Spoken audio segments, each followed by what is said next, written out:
জি বাংলার অন্যতম সফল ধারাবাহিক হলো মেটিচোরা, যেখানে মুখ্য চরিত্রে রয়েছেন অভিনেত্রী আরাত্রিকা মাইতি, দেবাদ্রিতা বসু ও স্বপ্নীলা চক্রবর্তী। শুরু থেকেই এই ধারাবাহিকটি দর্শকদের নজর কেড়েছে। তবে এবার এই ধারাবাহিকে আসতে চলেছে নতুন মোড়। সম্প্রতি জি বাংলার পক্ষ থেকে মেটিচোরা ধারাবাহিকের একটি নতুন প্রোমো শেয়ার করা হয়েছে, যেখানে দেখা যাচ্ছে অনির্বাণের প্রথম স্ত্রী কোয়েল ফিরে এসেছে। মেয়েকে নিয়ে অনির্বাণের কাছে আশ্রয় চাইতে এসেছে কোয়েল।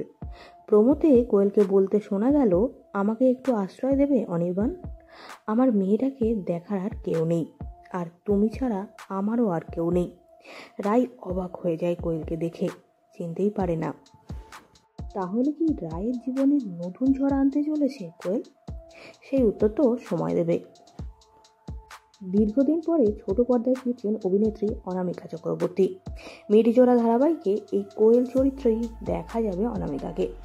এর আগে একটি সাক্ষাৎকারে অনামিকা অভিযোগ করেছিলেন মোটা হয়ে যাওয়ার জন্যই নাকি তিনি কাজ পাচ্ছেন না, কারণ টলিউডে একটি ধারণা রয়েছে যে নায়িকা হতে গেলে নাকি রোগা হতেই হবে। একটা সময় টলিউডে তিনি নায়িকা হিসাবেও কাজ করেছিলেন, একাধিক ধারাবাহিকে অভিনয় করেছেন, ওয়েব সিরিজেও। তবে বেশ কিছুদিন যাবৎ ছোট পর্দা থেকে দূরে সরে আছেন অনামিকা। এর মধ্যে তিনি একটি সিনেমাতেও অভিনয় করেছিলেন, তবে সেটা ছিল পার্শ্ব চরিত্রে।